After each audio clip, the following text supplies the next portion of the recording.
Hello, sirra jirtu hordoftoonni KOOKEEF-TUBE akkam jirtu bakka jirtanitti nageenyi keenya isin akka qabu jecha har'a project management boqonnaa afuraffaa irra geenyeerra. Boqonnaan afuraffaan egaa project preparation jedha. Ammaan dura introduction to project management irraa jalqabnee boqonnaa lammaffaa life cycle of project management ilaallee turre yookaan life cycle of project inni sadaffaan immoo project identification ture inni afuraffaan today har'a kan ilaallu boqonnaa afuraffaan project preparation jedha jechuudha. Kanaaf kallattimaan gara viidiyoo keenyatti seenna jechuudha. Warroonni viidiyoo kana haaraa taatan gara duubatti deemtanii ilaaluu dandeessu. Channel subscribe, videos like gochuun dagatinaa jenna. So, project preparation is the study to decide whether the identified project is attractive enough to go for implementation. Egaa project preparation gaafa jennu sadarkaa kanarra gaafa geenyu projectiin tokko identify erga godhame booda projectiin suni kallattimaan gara implementationitti haa deemu yookaan immoo asuma irratti kufuu kan jedhu jechuudha. Gabaabumatti project preparation kan jennu projectiin tokko attractive enough ta'ee problemii tokko solve gochuu akkasumas economical feasibility isaas ilaallamee projectiin sun sound yoo ta'e gara lafatti akka bu'uuf projectiin sun prepare godhamu jedha. Qaba jechuudha. Sadarkaa sanaan project preparation jenna jechuudha. So, project preparation consists of all the work necessary to ensure that the proposed project is visible and appropriate and that it can be successfully implemented. Visible gaafa jennu projectiin sun karaa cost benefit analysis isaa gaafa laallamu akkasumas appropriateness isaa gaafa laallamu sirrii ta'e taanaan successfully projectiin sun implement godhamuu danda'a jechuudha. So this stage involves a more thorough exercise of collecting data and information on the proposed project. Egaa data sirriitti collect gochuu akkasumas information gahaa qabaachuu gaafata jechuudha projectii tokko prepare gochuudha. The exercise is performed by the personnel with technical skills in consultation with the beneficiary community. Yeroo baay'ee information gathering data analysis gaafa goonu experience gahaa warroota qabaniin ta'uu qaba actually. So personnel with technical skill dhaan ilaallamee projectiin sun maybe implemented ta'uu danda'a malee akkasumaan kaanee projectii sana gara implementation ittiin galchinu jechuudha. So barbaachisummaa isaa maayinneedha sitti gaafisiin gaafata why is preparation is important dha maaliif barbaachisaadha. So preparationiin faayidaa hedduu qaba akkuma beekamu faayidaan inni kennu keessaa egaa isaan ijoon kan asitti ilaalludha jechuudha. So systemic and effective project preparation is important for the range of reason outlined below. Inni tokkoffaa risk manage gochuu fi control gochuudhaaf project preparation is very important. Egaa biizinasiin kamiyyuu kan projectiin kamiyyuu riskii qaba. Riskii sana manage gochuu fi control gochuun baay'ee barbaachisaadha. Kana gochuuf preparation of project is very important. Inni biraa scarce implementation resources are optimally utilized and are only allocated to viable project. Kuma beekamu resources are limited jenneerra. Resource limited ta'e sana optimal utilization taasisuudhaaf project implementation or preparation is very important. Inni biraa provide valuable information for go or no go decision. Go or no go decision jechuun projectiin kun implement haa goonu moo yookaan immoo haa projectii kana asumarratti haa dhaabnudha. Go or no go gaafa jennu jechuudha. Kanaaf valuable information extract goone projectiin kun implement haa goonu yookaan immoo projectiin kun cost benefitiin isaa gaafa hojjetamu benefitiin isaa irra xiqqaa cost isaa sila ta'ee fi no go decision murteessuudhaaf preparation is very important. Inni biraa narrow the business alternative. Business alternative hedduun jiraachuu danda'a. Isaan keessaa garuu the most visible kan ta'e select gochuuf narrow gochuuf nu fayyada jechuudha. Inni biraa identify valid reason to undertake the project. Maaliif projectii kana hojjechuun barbaachise? Projectii kana keessatti hirmaachuun maaliif barbaachise kan jedhu valid reason akka qabaannuuf project preparation is very important. Projects are supported by the key stakeholders including the community, municipality, founders, implementation partner. Projectiin tokko stakeholder yookaan abbootii gahee hedduutuun keessatti hirmaata. Egaa akkuma beekamu hawaasni qooda guddaa qaba. Manneen what you call municipality city wanti xiqqoon kan naannoo sanatti argaman gahee guddaa taphatu manneen galmee jechuudha. Founders projectii sana kan namichi found godhe yookaan jalqabe akkasumas implementing partnership ni barbaachisa jechuudha. Isaan kun hundi qooda qabu jechuudha. Qooda qabu. So government other founders can predict and therefore manage their cash flow by enhancing the predictability of the project outcomes and time frame for implementation. Egaa fandiin yookaan resoursiin nu barbaachisa. Resoursi sana fakkeenyaaf government irratti argachuu dandeenya yookaan immoo funded agency irraa argachuu dandeenya. Isaan sun fund nu gochuudhaaf project preparation is very important. Maaliif outcome isaa ilaalanii akkasumas time frame of implementation isaa ilaalaniiti kanneen isaan fund nu raise gochuu danda'an sila ta'ee fi sana gochuudhaaf project preparation is very important jechuudha. So generally, project preparation includes market and the demand analysis.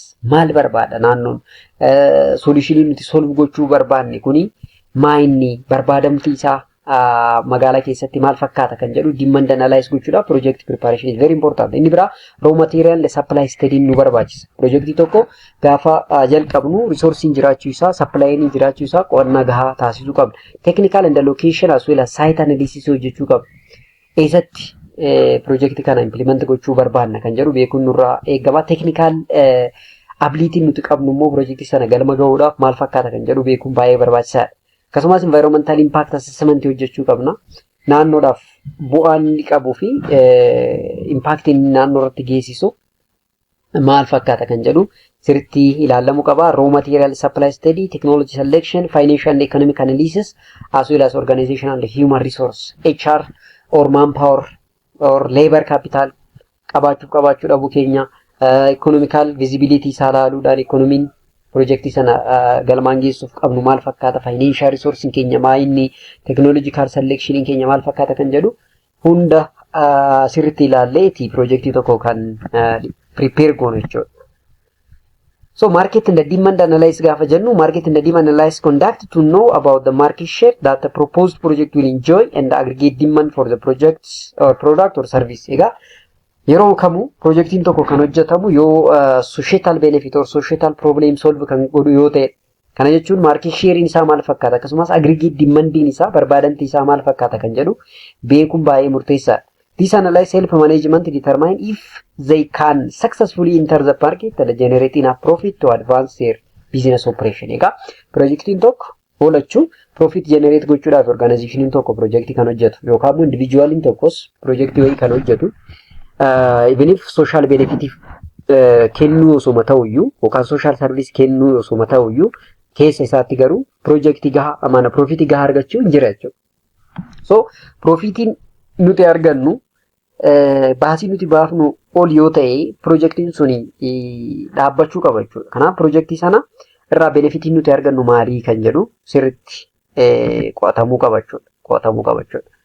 Egaa yeroo akkana goonu immoo market demand and market analysis gaafa hojjennu objectivii qaba jechuudha. Kaayyoo qabna. Kaayyoon isaa maayinni wanni nuti demand and market analysis hojjennuuf gaafa jettan tokkoffaa to identify potential consumers and the buyer. Customerii nuti qabnu, consumerii nuti qabnu eenyu isaanii, humni isaanii maal fakkaata, buyers ability isaanii, utility demand osoo qofa osoo hin taane ability isaanii immoo maal fakkaata kan jedhu xiyyeeffannaa keessa galchuudhaaf. Inni lammaffaa to indicate the total current demand. Fedhiin magaalaa irra jiru market share dhaaf hangami kan jedhu beekuudhaaf.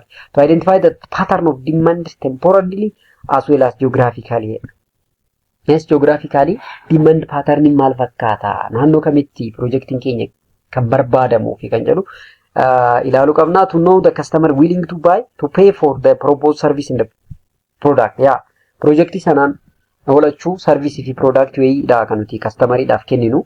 Customeriin keenya willingness to pay yookaan dandeettiin fedhiin isaan product sana nurraa bitu yookaan service sana nurraa fayyadamu maal fakkaata. Dandeettiin isaanii hoo kaffaltii productiin sun yookaan servicein sun barbaadu nu kaffaluudhaaf dandeettiin isaanii maal fakkaata, fedhiin isaanii maal fakkaata kan jedhu beekuudhaaf nu fayyada. Inni biraa to identify appropriate channel of distribution for the product. Egaa product tokko erga oomishne booda service tokko kennuu gaafa barbaadnu channel of distributioniin isaa beekamuu qaba. Channel of distribution sana identify gochuudhaaf market analysis is very important. So the analysis cover mainly aggregate demand for the post product, market share of the product under appraisal, the share of unfulfilled demand, potential buyers, market price of the product, level of competition, and the distribution channel. Isaan kanneen hubannoo keessa galchuu qabna. Kompitaatar gaafa jennu dorgomtoonni projectii nuti hojjennu kana hojjetan jiru. Yoo hojjetan immoo ciminni fi dadhabbiin isaanii maal fakkaata jennee sirriitti beekuun nurraa eegama jechuudha.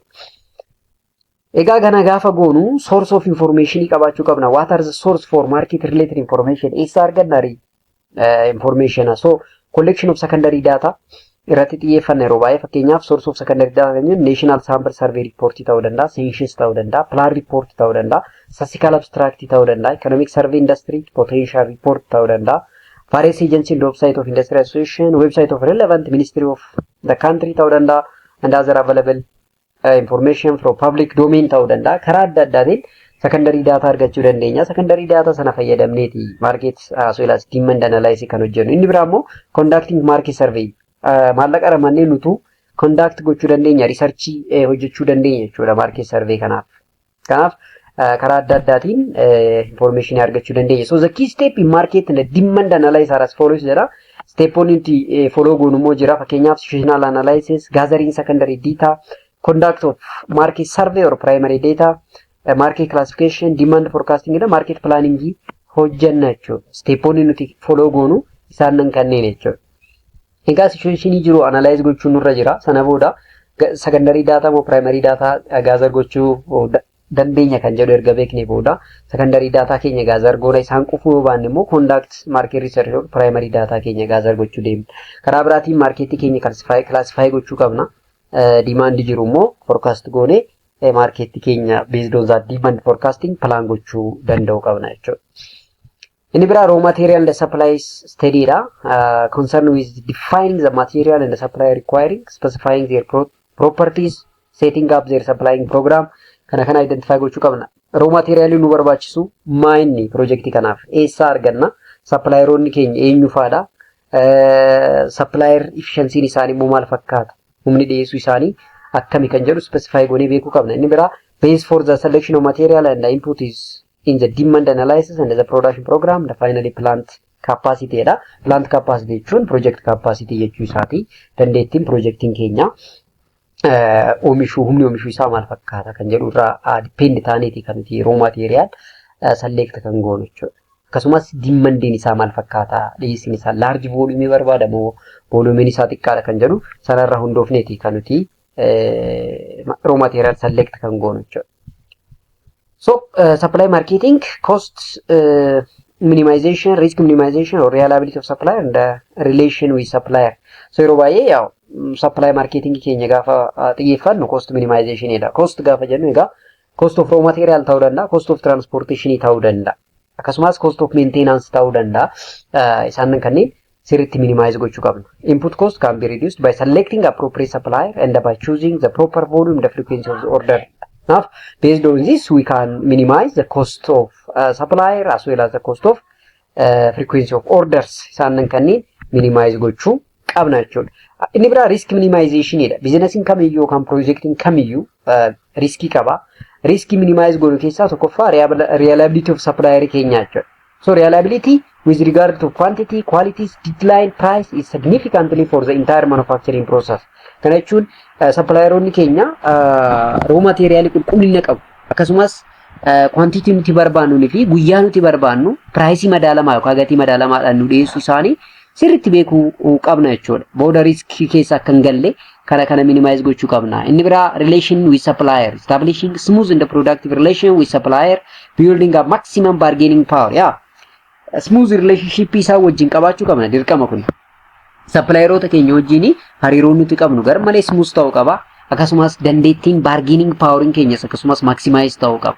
Akkasumaan gatii isaa nuun jedhan fudhachuu qofa osoo hin taane nutis gatii murteessuu price set gochuu danda'uu qabna jechuudha isaan wajjin diriirii keessa seenuudha jechuudha. So the supply program should deal with identification of supplying resource or source and supplier, quantity and the quality, agreement and the regulation, consignment, means of transport, storage, risk assessment. Egaa supply program gaafa jennu yeroo supplieroota wajjin waliigaltee mallatteessinu wantoota hedduu irratti kan nuti mallattoo keenya keenyu jechuudha. Wanti nuti irratti agree goonu wantoota hedduutu jira. Supply source beekuu danda'uu qabna. Quantity fi quality isaa akkasumas agreementii wajjin mallatteessuu danda'uu qabna. Transportation system, storage akkasumas riskiin garaagaraa yoo jiraate riskii sana akkamitti manage akka goonu waliigaltee keenya keessatti galchuu danda'uu qabna jechuudha. Maaliif waliigaltee hin qabnu taananii booda riskiin gara keenyatti deebi'uu sila danda'u fi risk minimize gochuudhaaf wantoota hedduu waliin mari'annee walii galtee irra gahuu danda'uu qabna jechuudha. So inni itti aanu cost of raw material and the supply dha. Fakkeenyaaf cost gaafa jennu maybe unit cost ta'uu danda'a, annual cost, over cost ta'uu danda'a. Tokkoon raw material nuti binnu costin isaa maa inni kan jedhudha. Yookaan immoo ji'a keessatti yookaan waggaa tokko keessatti costin nuti baafnu jira jechuudha. Yookaan immoo guututti overhead costin isaa wantoota hedduuf keessatti hammata. Overhead cost gaafa jennu maybe transportation cost, maintenance cost kana hunda kan hammatudha jechuudha. Kana irratti walii galtee sirrii ta'e isaa wajjin taasisuu qabna jechuudha. Inni biraa technical analysis hojjechuu qabna. When you say technical analysis used to establish whether or not the project is technically visible. Technically projectiin kuni really visibly dha moo visibly miti kan jedhu technical analysis hojjechuu qabna. So technical analysis should consider various aspects of the project as follows. Fakkeenyaaf project design isaa. So projectiin kun design isaa maal fakkaata? Acceptable dha moo acceptable miti? Customer image harkisuu danda'amu hin danda'u kan jedhu beekuu qabna. Akkasumas selection of production process keenya. Short production process osoo qabaate bareeda projectiin tokko. Specification of equipment, building, engineering works, choice of technology, standard, plan layout or plant layout, project location site, production plant capacity and the size of the project. Kana hunda technical analysis keessatti galchine beekuu qabna jechuudha. Choice of technology, technology nuti adopt goonee fayyadamnu maa inni, standardin keenya kami, akkasumas project location fi site isaa akkam ta'uu qaba kan jedhu fi dandeettiin keenya maximum capacity keenya maa inni kan jedhu sirriitti beekuun barbaachisaadha. Projectiin sun size isaa akkami, small, medium or mega projectidha kan jedhu identify gochuun baay'ee murteessaadha. Location, site and environmental assessment gaafa jennu determine the location, the site suitable for the project. So location, the site are often used synonymously but must be distinguished. Site and location yeroo tokko akka jecha tokkotti itti fayyadamu garuu hamma tokko garaagarummaa qabu jechuudha. Location gaafa jennu refers to fairly broad area, region, city, industrial zone ta'uu danda'a. Site refers to specific price of piece of land where the project will be set up. Kanaaf location gaafa jennu it is broader than site dha jechuudha. That site location maybe akka sadarkaa region itti ilaaluu dandeenya, akka magaalatti ilaaluu dandeenya, akka industrial zone itti ilaaluu dandeenya. Site gaafa jennu specific piece of land at which the project will be set up dha jechuudha. So garaagarummaa qabu jechuudha. So location, the site analysis determines the location, the site suitable for the project.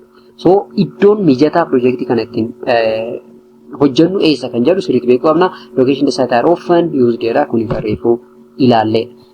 Location broader dha, site immoo very narrow akka ta'e beekuu qabna jechuudha. So scope isaanii gaafa ilaallu broader than site dha location jechuudha.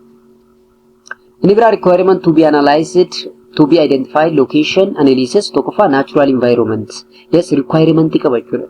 Location akkasumaan miti kan select goonu. Site tokko select gaafa goonu project keenyaaf we can depend on something. Fakkeenyaaf natural environment sana sirriitti ilaaluu qabna. Geophysical condition isaa sirriitti ilaaluu qabna.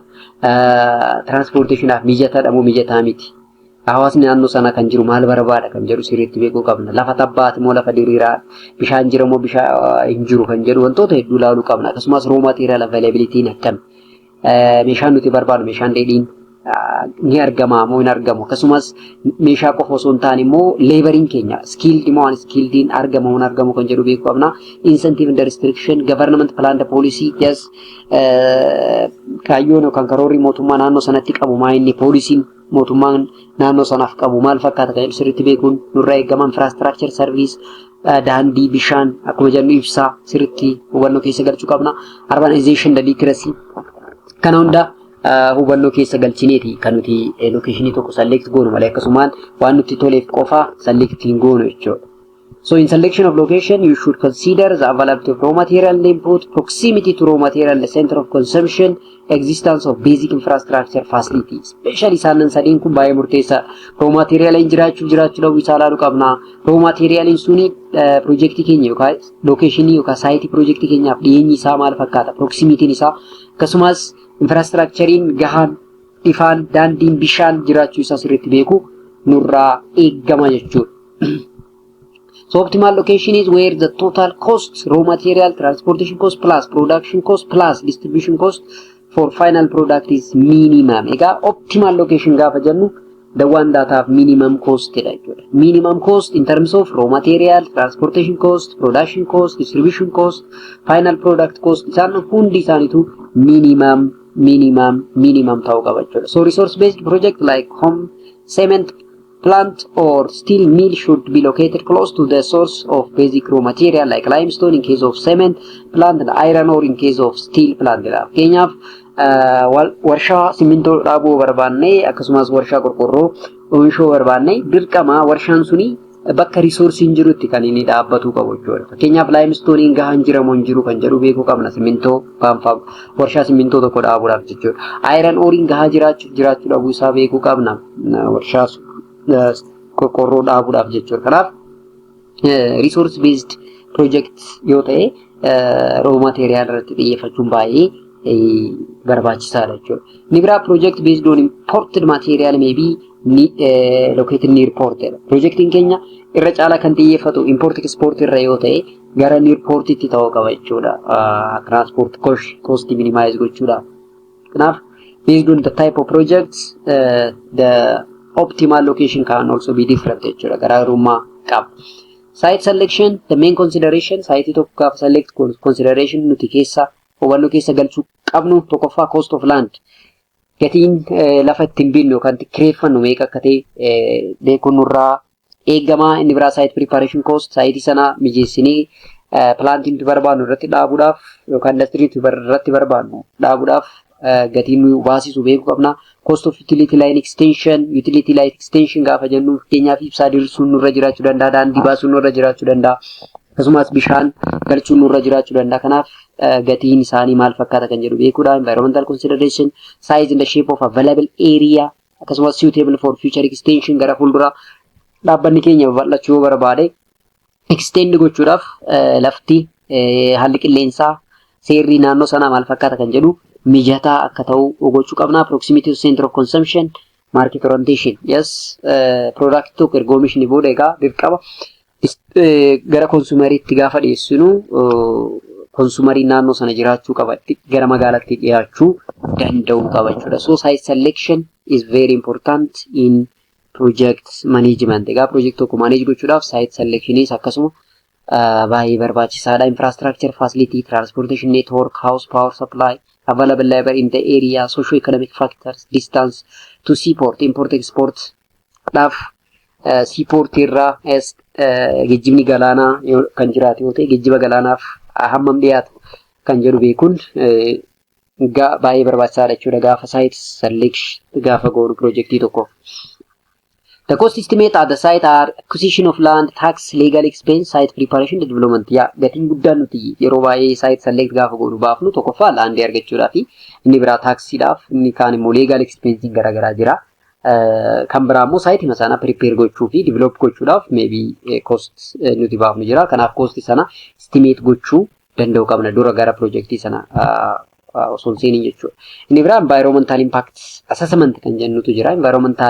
Environment includes the condition under which any individual or thing exists, live or develop. Environment jechuun egaa karaa adda addaatiin beektu iddoon wanti tokko itti jiru, iddoon wanti tokko ittiin exist ta'u tokko environment jennaani. Environmental impact assessment gaafa jennu immoo concern with identification, prediction, evaluation of impact of the proposed project aimed at eliminating or minimizing damaging impact and optimizing beneficial impact. So impact gaafa jennu karaa lamaan laaluu dandeessu, negative impact and positive. Negative impact yeroo jennu gaafa projectii tokko launch goonu naannootti launch goonu irratti dhiibbaan inni hawaasa irratti geessisu maal fakkaata kan jedhu ilaaluun baay'ee gaariidha. Yeroo hundaa projectiin tokko projectii bareedaa kan jennuuni impact yookaan negative side effect isaa minimum ta'e benefit isaa guddaa yoo ta'edha jechuudha. So this impact what called environmental impact assessment will lead to the decision to accept, modify or reject project. Project tokko kallattimaan decide accept gochuu dandeenya yoo benefit isaa impact negative impact isaa yoo caale yookaan damaging isaa irra yoo caale. Inni lammaffaa immoo modify goone project sana itti fufsiisuu dandeenya yookaan completely project sana immoo reject goona. Maaliif projectiin tokko reject kan ta'u yoo benefit isaa irra xiqqaa disadvantage yookaan cost isaa yoo ta'edha jechuudha. So the purpose of assessment to identify and assess any potential adverse environmental effect of the new development to make sure that the adverse impacts could be avoided or reduced. yaa wanni guddaan assessment hojjennu egaa akkuma beekamu potential adverse effect environmental effect avoid gochuudhaaf inni biraa immoo impact yoo jiraates impact sana avoid gochuu kan reduce gochuudhaaf inni kaan immoo to ensure the environmental consequences were taken into account during planning, designing and the decision making process. Egaa environmental consequence yes consequence hedduun jira wanni tokko akkasumas salphaanii argamu gaafa plaanii baafnu gaafa design tokko baafnu wantoonni nuti influence goonu jiraachuu danda'a waan ta'eef influence sana karaa itti manage goonullee beekuudhaaf assessment hojjechuun dirqama nurraa eegama jechuudha. Egaa stage qaba environmental impact analysis in process yookaan stage qaba inni jalqaba identifying jedhan lammaffaa predicting assessing and planning jedha. Identifying gaafa jennu various potential impact of the project on the environment. Impact inni fidu positive ta'uu danda'a negative ta'uu danda'a maali inni kan jedhu assess gochuun identify jedhama. Inni lammaffaa predict the extent of the environmental change. Predict gochuu qabna gara future environmental change in dhufuu danda'u sababa project keenya maa inni kan jedhu beekuu qabna inni kaan assessing of whether or not the identified and the predicted change are any environmental significance. Wanti nuti assess goone identify goone sun impact sun agas mara project irra dhiibbaan inni fidu sound damo sound miti kan jedhu beekuudhaaf nu fayyada. Planning gaafa jennu mitigation measure or alternatives that could reduce the project environmental impact. Yeah. Mitigation strategy, alternative way to reduce environmental impact jechuudha. Projectiin sun karaa karaan impactii qaba naannoo irratti yoo jenne maarree akkamaa goonu karaa kamiin projectii kana impactii isaa minimize goone adeemsisuu dandeenya kan jedhu beekuudhaaf plaanii baafna. Plaaniin sun mitigation strategy dha jechuudha. Mitigation strategy dha jechuudha. So inni kaan technology selection ida. Technology selection gaafa jennu determination of appropriateness of the technology for the project. Projectii tokkoof technology nuti adopt goone itti fayyadamnu maal ta'uu qaba. Keenya machinery nuti fayyadamnu, equipment nuti fayyadamnu, technology amma wajjin kan deemanidha. Human resource capability wajjin kan amma deemanidha.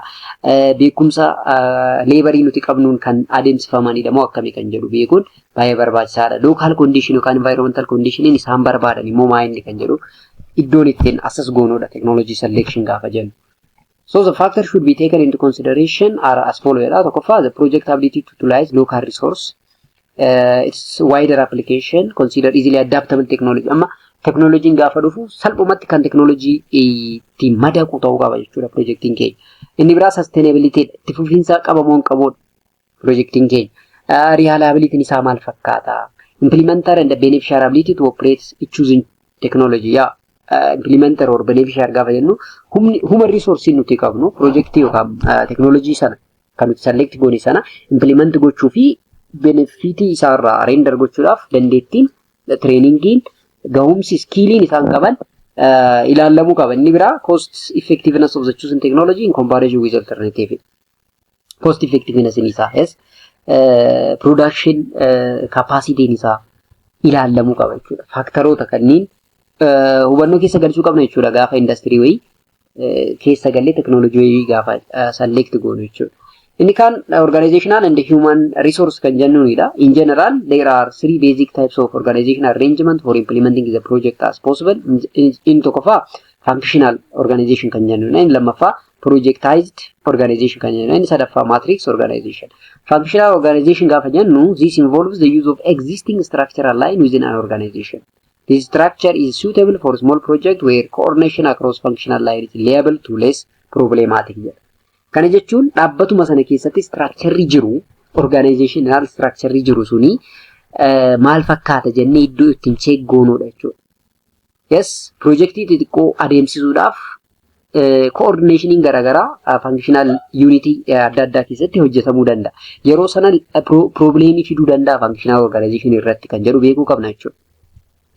Yes, disturbance akan dhufne functional organization irratti kana addaan baasuu danda'uu qabna jechuudha. Projectized gaafa jennu this involves the creation of separate and self-contained organization with special goal of project implementation. Kana jechuun kun immoo projectized gaafa jennu projectii sanaaf qofa departmentiin yookaan organizationiin dhaabbatu jira jechuudha. Organizationiin sun gaheen isaa inni guddaan projectii sana implement gochuudha. So this form of structure is often set up for large and complex project to be funded when the project is completed. Projectized organization kan jennuun kuni yeroo baay'ee projectii sana galmaan geessuudhaaf waan inni dhaabbatu projectiin sun erga xumuramee booda completely structure sun ni diigama jechuudha. Functional gaafa jennu organization sana keessatti line ma jiru yookaan department ma jiruudhaan projectii tokko akka inni hojiirra oolu taasisuudha jechuudha. Matrix organization gaafa this form of structure integrate both function and project manager isaan lamaanii. Yes. Dhaabbatni tokko departmentii mataa isaa qaba. Departmentuma sana fayyadamee projectii sana facilitate gochuu danda'a. Hojiirra oolchuu danda'a. Project manager kan jennuun dhaabbata kophaasaa projectii sanaaf dhaabbatee jarri lamaan gaafa collaboratively hojjetan immoo maal jennaani matrix organization jennaan jechuudha. Matrix organization. So human resource identify requirement with sufficient skill and experience and assess the availability of human resource as well as trained need. Egaa trainingin barbaachisu maa inni skilliin dhaabbanni keenya projectii kana galmaan geessuuf experience inni qabu maa inni kan jedhu akkasumas trainingin yoo barbaachises trainingin barbaachisu maa inni kan jedhu iddoon ittiin adda baafnu human resource kanatti. To successful operation of the project will ultimately depend on skill, experience and the productivity of workers in the management. Egaa projectiin tokko successfully complete akka ta'u operation isa sirnaan akka adeemsifamu yoo barbaanne skilliin experience fi akkasumas dandeettiin management skilliin nuti qabnu baay'ee murteessaadha. Kanaaf HR'n baay'ee murteessaadha jechuudha. Projectiin tokko akka inni galma ga'uuf HR'n baay'ee murteessaadha jechuudha.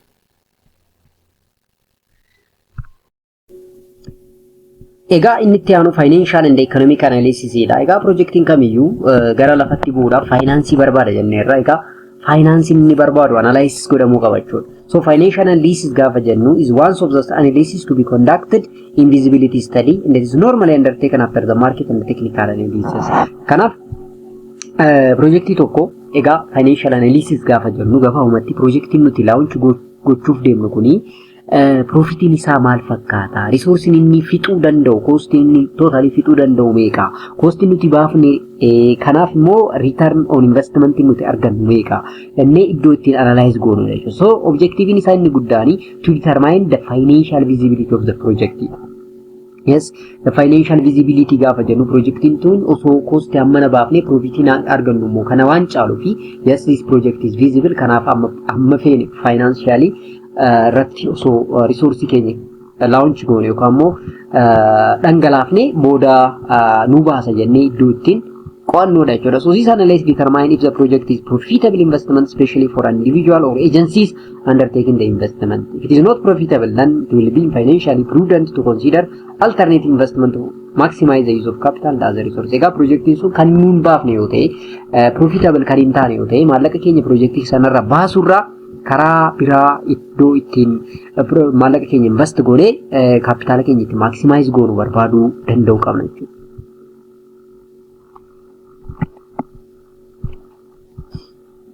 So the financial viability can be judged on the following parameters. And tokkoffaa total estimated cost of the project, source of project finance, projection sales and the cost of production, projected balance sheet, profitability and the cash flow.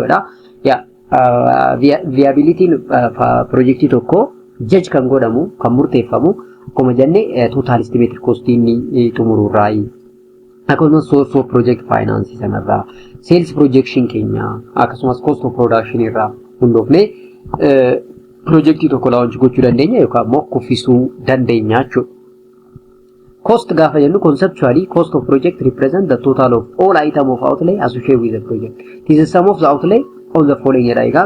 Totally projectiin tokko jalqaba haga dhumaa maallaqni inni fixu cost project jalatti ramadama. Keenyaaf lafa kan binnu yoo ta'e yookaan kontraata kan qabannu yoo ta'e yookaan immoo kireeffannee kan hojjennu yoo ta'e land and site development cost ilaaluu qabna. Building and civil work, yes, machinery industry kan dhaabnu yoo ta'e fakkeenyaaf industry sana dhaabuu fi maashiniin garaagaraa cost qaba. Costiin isaa maa inni kan jedhu beekuu qabna. Engineering fi yes expense on foreign techniques and the training of technical approach. Namoota keenya fakkeenyaaf biyya alaa ergineeti training akka fudhatan kan barbaannu yoo ta'e maallaqni nuti isaaniif baafnu meeqa kan jedhu beekuu qabna. Fixed assets kan jedhaman hedduutu jira. Isaan nan sana beekuu qabna. Preliminary capital issue, working capital, pre-operative expense kana hunda hubannoo keessa galchineeti kan nuti projectii tokko launch goonu jechuudha. Isaan nan kanneen costs of project jennee bakka tokkotti ilaaluu dandeenya jechuudha. Inni biraa source of project finance eessa argachuu dandeenya gaafa jennu tokkoffaa share capital. There are type of share capital namely equity capital and preference capital kan jennu jira. Equity capital represents the contribution made by the owner of the business, the equity shareholders who enjoy the reward and bear the risk of the ownership. Preference capital represents the contribution made by the preference shareholders and the dividend paid on that is generally fixed. Yeah. Capital is argan gaafa inni tokkoffaa share capital. Share capital gaafa jennu equity capital jechuun namichi projectii sana dhaabu yookaan projectii sana hojjetu maallaqa inni qabudha jechuudha. Inni qabudha jechuudha. Maallaqa inni ittiin launch godhu karaa saniin argachuu dandeenya. Karaan biraa immoo yeroo tokko shareholderoota qabaachuu danda'a projectiin tokko jechuudha. Shareholderoonni sunniin maallaqni isaan sheerii sana qoodan yookaan immoo walitti buusan preference capital jedhama. Sanaan projectii tokko launch gochuu dandeenya. Inni biraa term of loan dha provided by financial institution or commercial bank. Fakkeenyaaf liqii argachuu dandeenya financial institution garaagaraa irraa jechuudha. Karaa saniinis projectii tokko finance gochuu dandeenya. Inni biraa what we call debenture capital kan jennudha. Debenture are instrument for raising debt capital and preferred credit. Many times the supplier of the plant and the machinery offer deferred credit under the payment purchase of the plant and the machinery can made of time or higher purchase. Kana jechuun meeshaa fakkeenyaaf industry tokkoof gaafa industry tokko dhaabnu meeshaaleen faabirikaan sun barbaadu hedduun jiraachuu danda'u. Isaan sana maallaqa osoo hin kaffaliin agreementiidhaan fudhachuu dandeenya jechuudha. Isa sanaan deferred credit jennaani.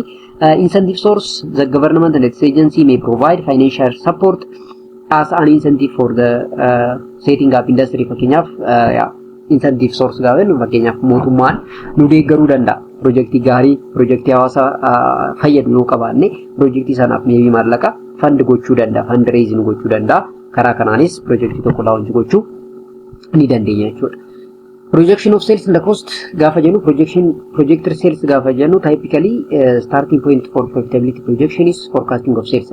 Magara fuulduraa projektiin kuni erga xumuramee booda product yookaan servicein isaa gaafa gurguramu maal ta'a, profitiin nuti argannu maal fakkaata kan jedhu forecast iddoo itti goonudha kun immoo. Cost production, the major component of cost production are material cost, labor cost, utility cost, akkasumas factory overhead cost.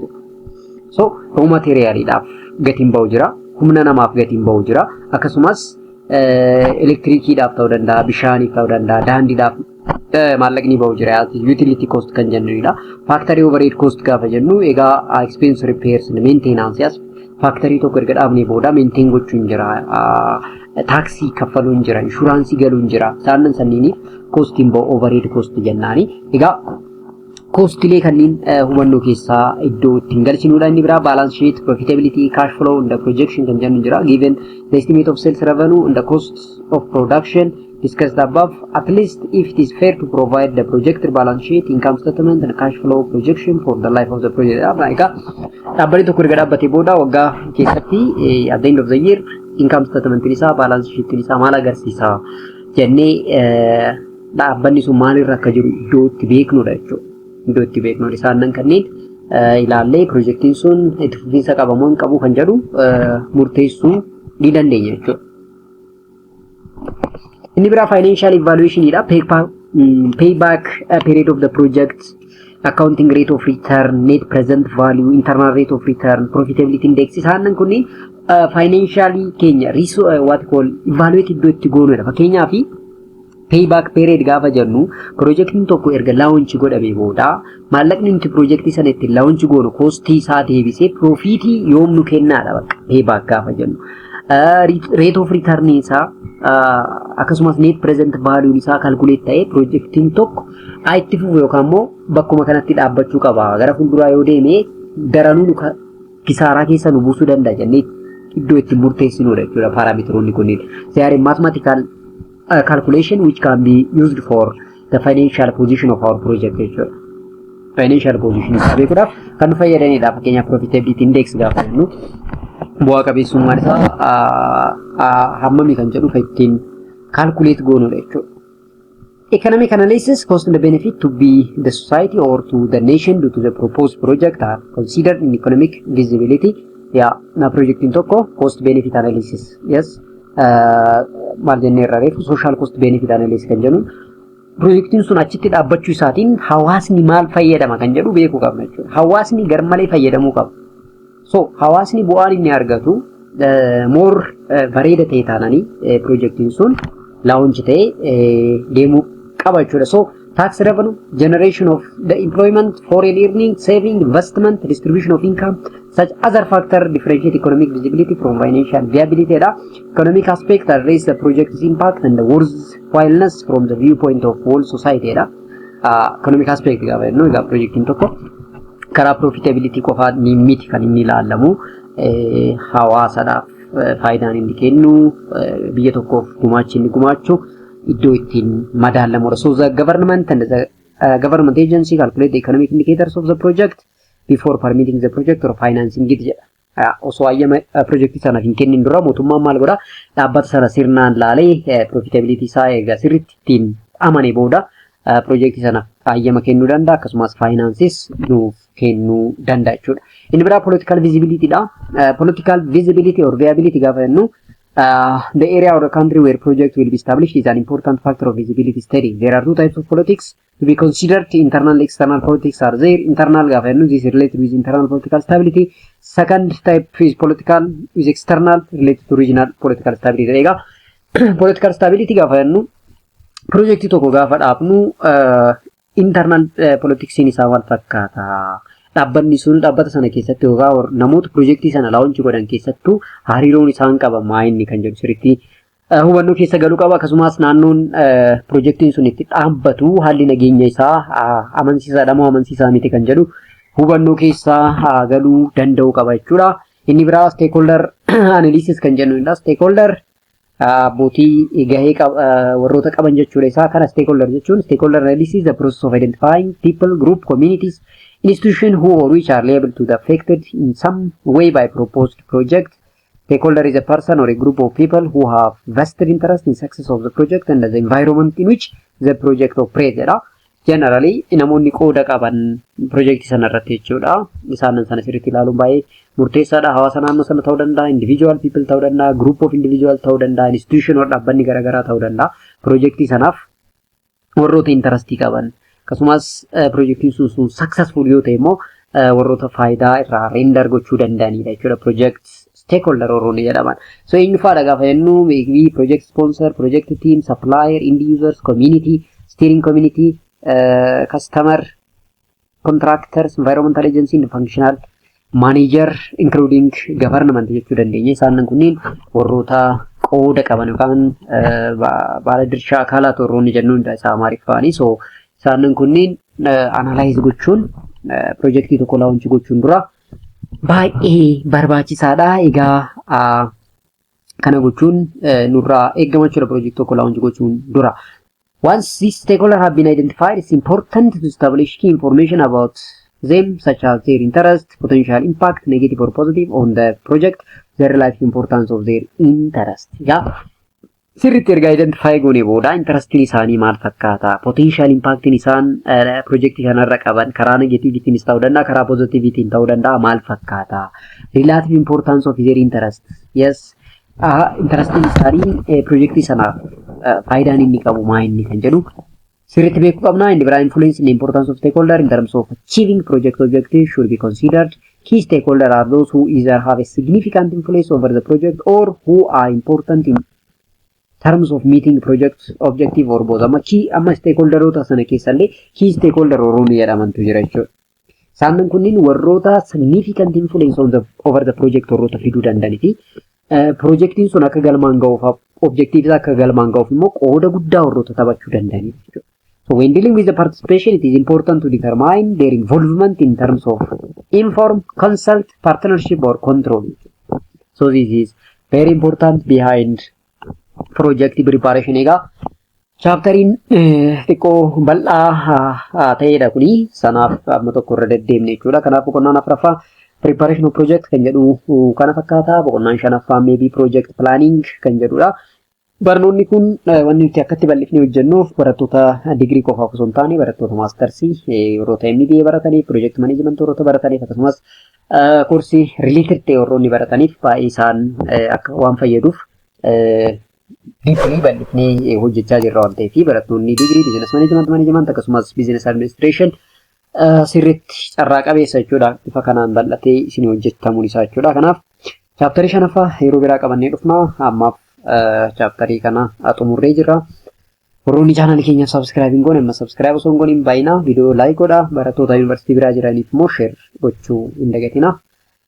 Chaaptarii shanaffaatiin qabannee amma ol arginutti naqatti.